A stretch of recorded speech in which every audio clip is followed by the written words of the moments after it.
Ini gue banget ini dulu. Ini expertise lu selama berapa tahun? Gila, gue gak mau nyebutin tahun, ntar ketahuan.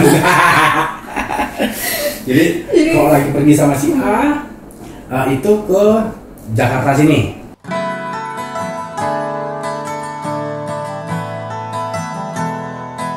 Hai, selamat datang di channel Victoria Tunggudo bersama aku Tori dan Diva Astabrata, biasa dipanggil Olek. Dan kita di sini mau ngobrol tentang Bongkar bajingan.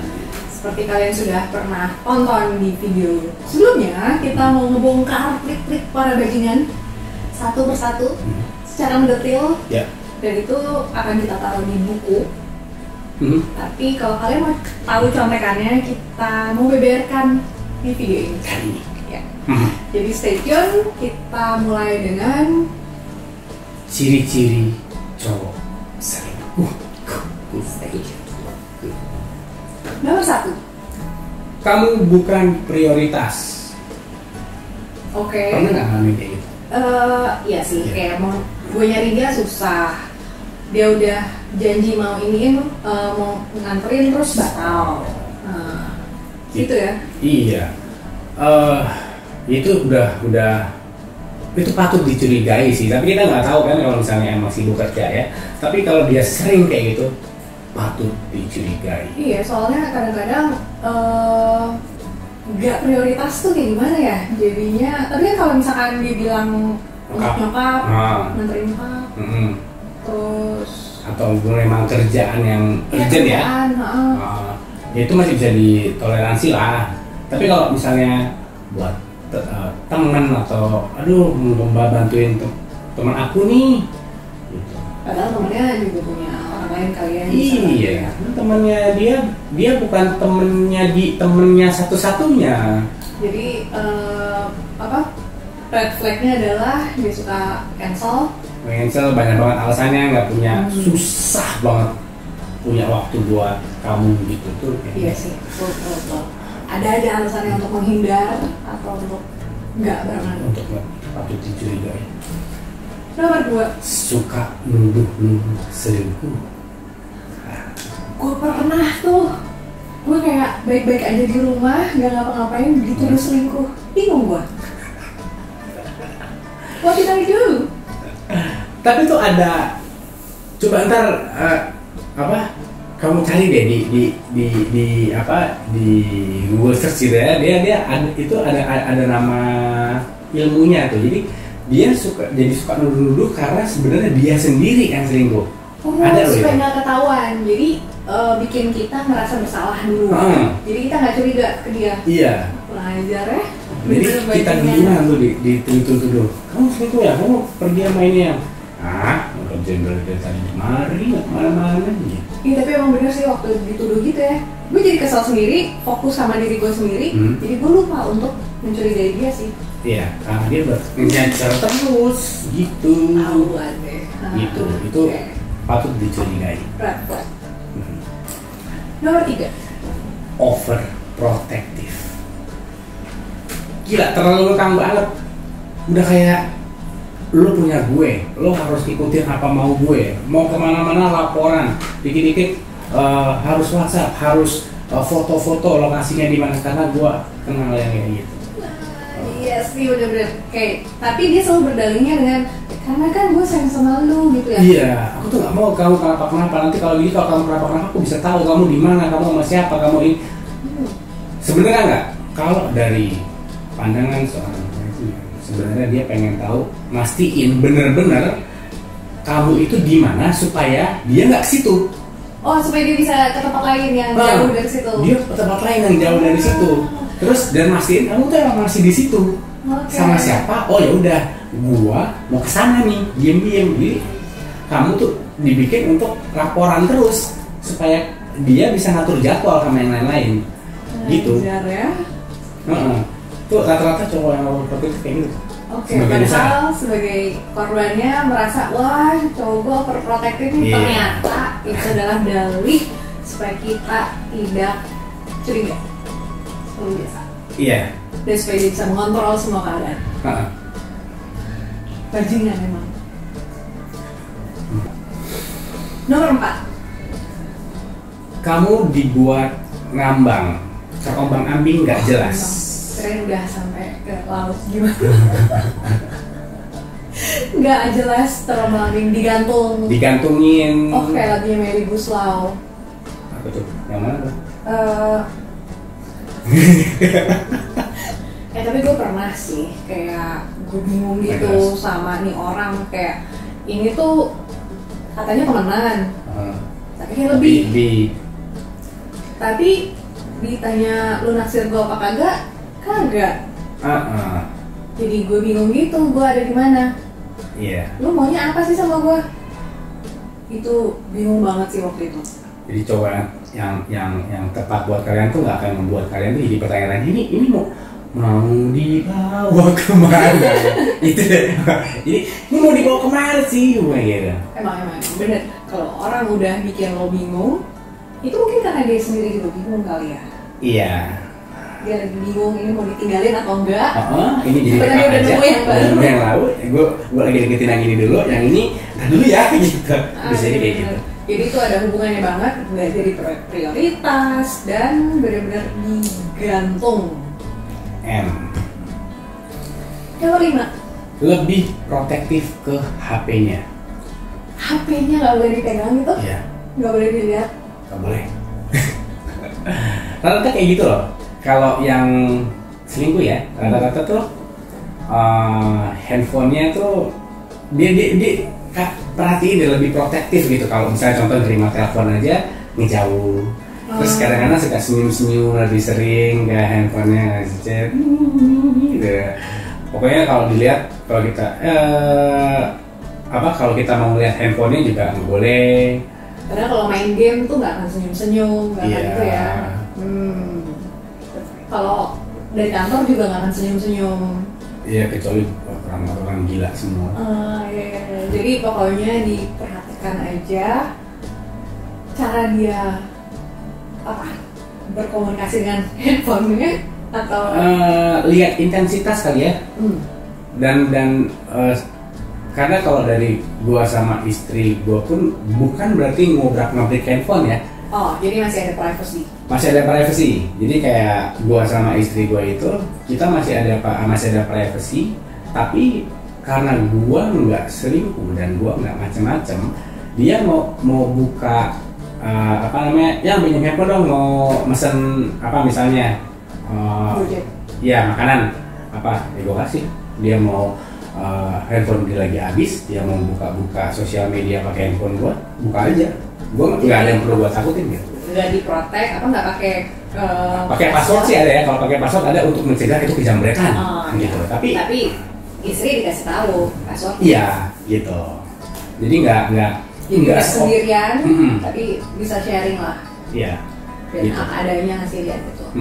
Jadi hati-hati, handphone ini sudah menjadi bagian dari lifestyle kita semua.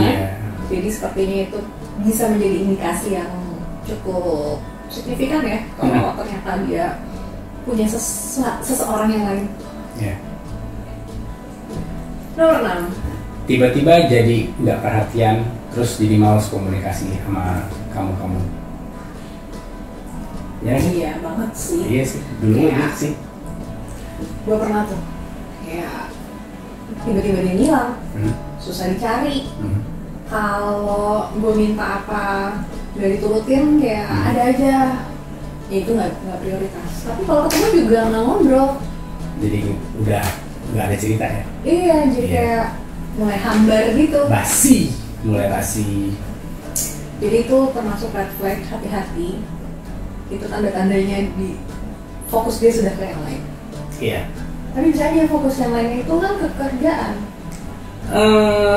Kalau memang menjalin hubungan pasti tetap harus ada komunikasi lah. Kalau misalnya dia jadi diem karena kerjaan, kenapa nggak diomongin, kenapa jadi nggak ada cerita. Kalau dari pengalaman gue sih, kalau karena mantan gue dulu biasa kalau cerita tiba-tiba jadi nggak cerita,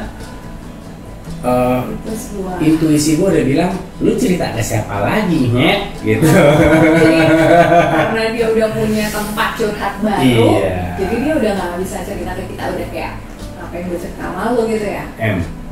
Jadi itu red flag. Kalau ternyata dia sudah mendua hati, bukan cuma tidak menjadi prioritas, tapi juga bukan menjadi tempat curhat lagi. Ada komunikasi. 7. Suka bohong. Ini gimana caranya tahu kalau kita dibohongin? Ngetes lagi. Tapi sebetulnya nggak ngetes ya, karena ini biasa gua pakai dulu untuk tahu orang itu bohong atau enggak sih kalau cerita ke gua. Jadi bukan cuma relationship, tapi lebih ke hubungan kerja atau misalnya ke teman-teman kita sendiri. Caranya adalah gampang. Hari ini kalian tanya apa itu? Hari ini kalian tanya pertanyaan tentang misalnya apa ya? Kemarin hari Sabtu lo pergi kemana? Contoh, dia jawabnya apa? Kalian tanya lagi 3 hari. Lo kemarin Sabtu kemarin pergi kemana? Oh iya, bisa aja jawabannya beda ya. Bisa jadi jawabannya beda. Karena Terus, biasanya mereka lupa. Karena orang yang mau bohong itu nggak pernah ingat ceritanya.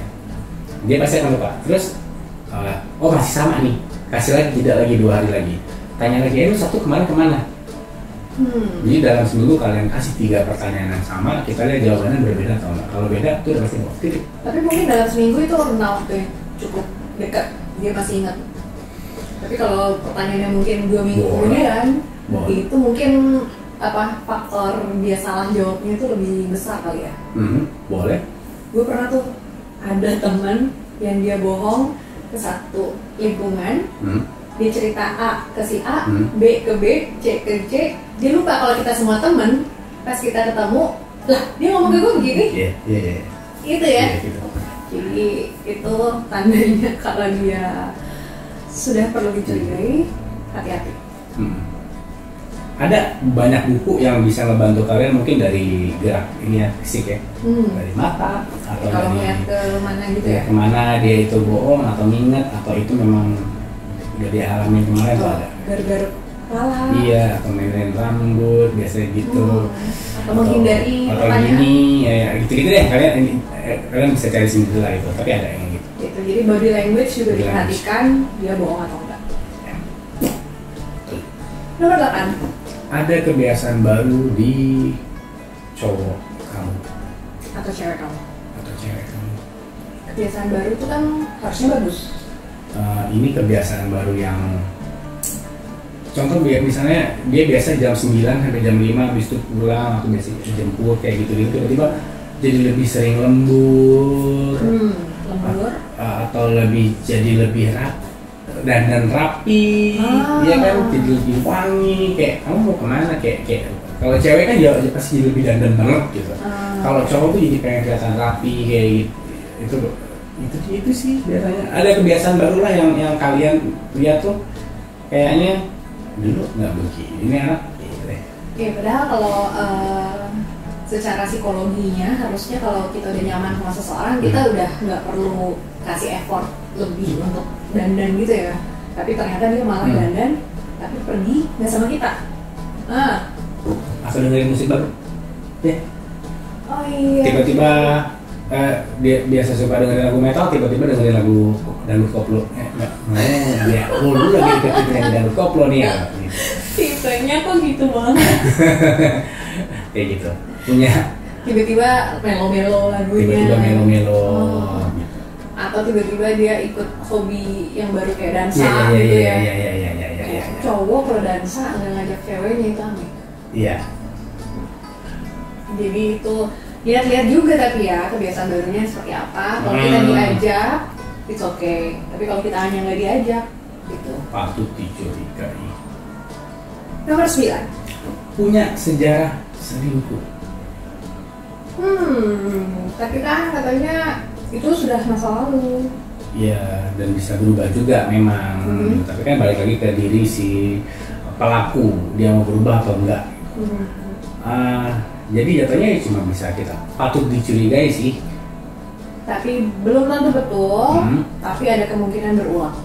Iya. Jadi kayaknya memang, apalagi kalau memang dia ngedapetin kita dengan cara selingkuh ya. Iya, apalagi ya yang masuk, yang tadi sebelumnya dia masuk di tengah-tengah hubungan kalian dulu gitu. Terus akhirnya kamu lebih pilih sama si cowok ini. Patut dicurigai lah. kalau istilah ininya mungkin karma kali ya. Kalau dapatnya karena selingkuh, ntar juga diselingkuhin lagi. Ember. Itu kejadian sama mantan gue, cuy. Iya, karena iya dulu gue juga begitu. Jadi karma. Tapi bener deh, karma itu nggak bohong dan bener-bener. Karma itu apa? Ya udah berputar lah. Iya betul. Nggak selamanya kita di atas, pasti ada balik terus.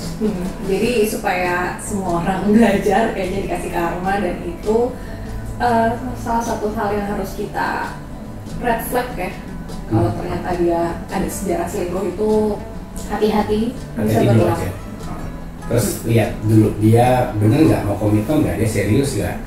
Jadi semua faktor berkaitan juga, bukan cuma satu faktor lalu kita menuduh dia selingkuh, enggak, tapi ini saling berkaitan. 10. Teman-temannya itu mulai apa ya? Dia mulai awkward. Aneh.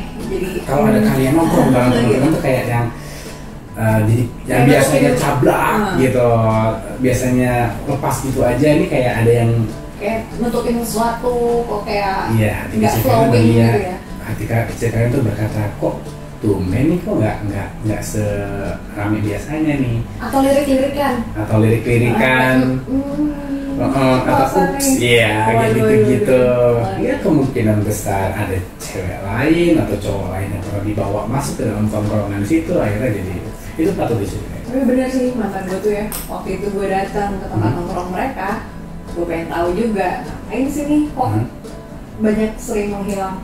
Emang semua jadi apa ya, jaga jarak sama gue gitu, malas ngobrol sama gue gitu teman-temannya. Jadi itu benar-benar red flag.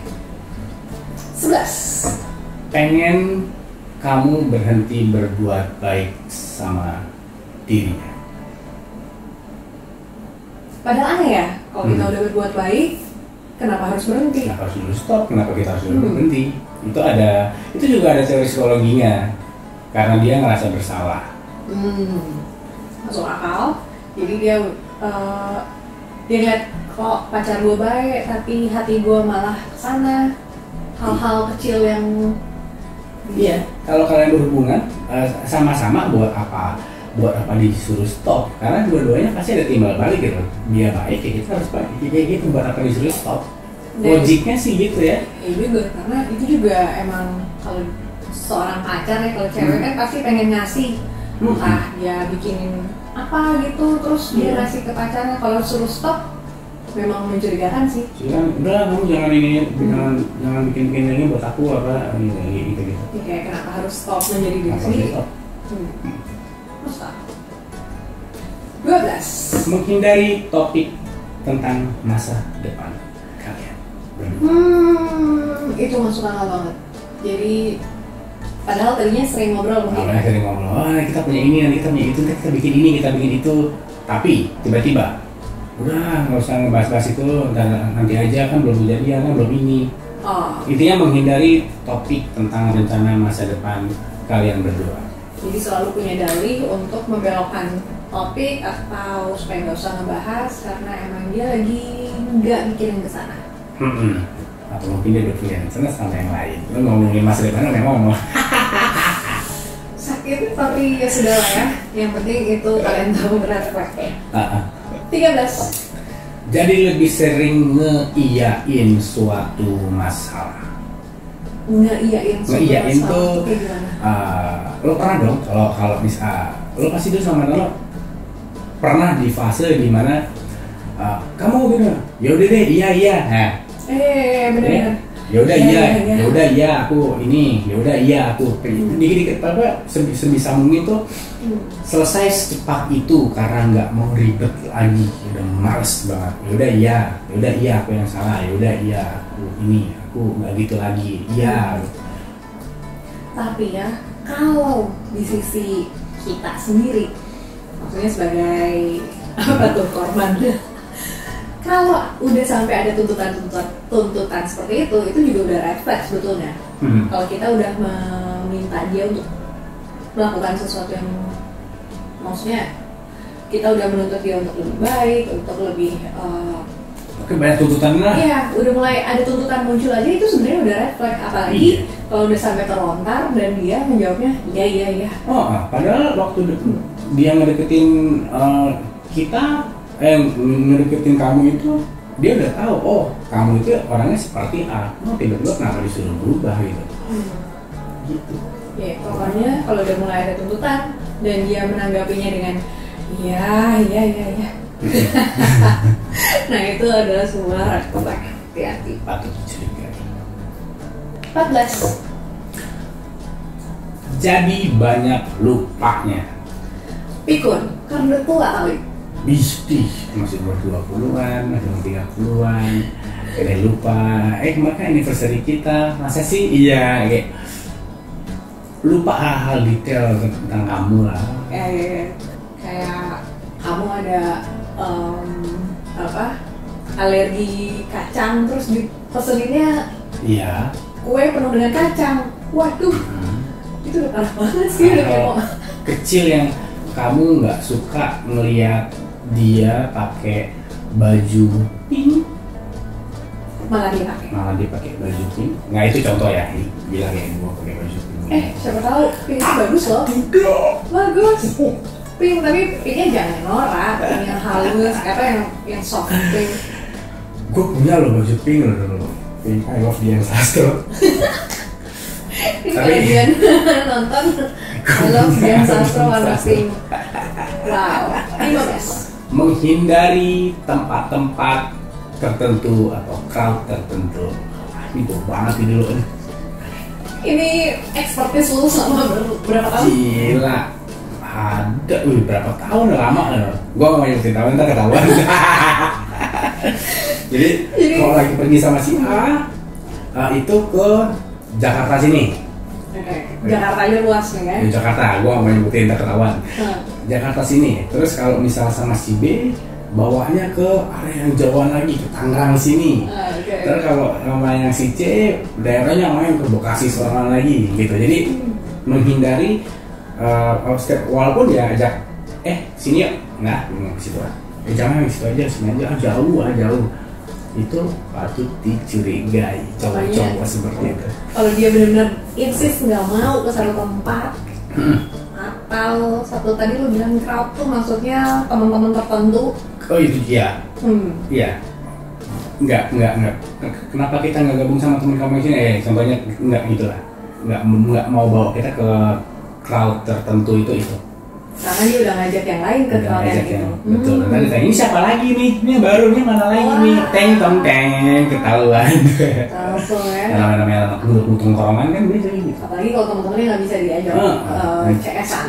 Yang cabang gitu. Siapa lagi nih? Gila, yang kemarin mana? Nah, mampus lah kalau makanya nggak mau diajak. Beware. Iya. 16. Lebih mengutamakan aku ketimbang kita. Iya. Iya, masuk akal. Jadi kayak lebih banyak, aku mau ini, aku mau itu. Atau enggak, aku tuh maunya ini, aku maunya A. Kamu tuh milih apa yang aku mau. Nah, itu agak ekstrimnya memaksakan kehendak. Iya. Nah, tapi kalau misalnya softnya mungkin juga bisa kayak, aku mau pergi ke sini ya. Loh, kayak terus gue nggak diajak gitu. Iya. Kan gue cewek loh. Atau kayak aku tuh pengennya masa depan tuh gini. Iya, pokoknya semua serba aku, nggak ada kita di dalamnya. Oke, berarti itu sudah benar-benar. 17. Tiba-tiba jadi lebih sering mengutuk perselingkuhan. Kayak ngapain juga ya tiba-tiba ya? Iya. Yang kalian kenal biasanya dia nggak ini, tapi tiba-tiba jadi yang gue tuh paling nggak suka ya sama cowok selingkuh, cewek selingkuh. Pokoknya jadi mudah-mudahan cowok ini jadi yang orang yang selingkuh tuh pada mati atau pada kayak gitu. Intinya mengutuk perselingkuhan gitu deh tiba-tiba. Kan padahal misalkan dia yang melakukan juga. Iya, itu kalau di psikologi itu namanya reaction formation, itu jadi untuk nutupin. Kayak tadi nuduh selingkuh, padahal dia sendiri yang selingkuh. Jadi supaya kita nggak mencurigai dia ke arah situ, supaya kita ngelihat dia sebagai orang yang tidak suka perselingkuhan. Iya. Meskipun dia melakukan, Ya. Kayak terdengar seperti politisi. Kita nggak bahas politik di sini, tapi itu adalah psikologinya sana. Iya, itu patut dicurigai lah kalau ada cowok ataupun cewek kalian kayak gitu. Oke guys, kalian sudah tahu bagaimana ciri-ciri para bajingan itu selingkuh. Kalau kalian masih pengen tahu tentang lebih banyak lagi tentang perselingkuhan, Ya, tunggu aja bukunya. atau kalian bisa komen di bawah, Ya. di kolom komen supaya kita bisa bacain dan bisa kita bahas di video Iya, di berikutnya. video selanjutnya atau di bukunya itu sendiri. Atau di Instagram, kita punya Instagram Bongkar Bajingan. Jadi kita akan ketemu di video berikutnya. Terima kasih sudah menonton yang ini. Semoga tidak ada yang diselingkuhi di antara kalian. Iya. Dan kalau ada, Ya kalau sampai ada ya tulis komen lah. Curhatlah ke kita lah. Oh, iya, Email, bener. DM lah.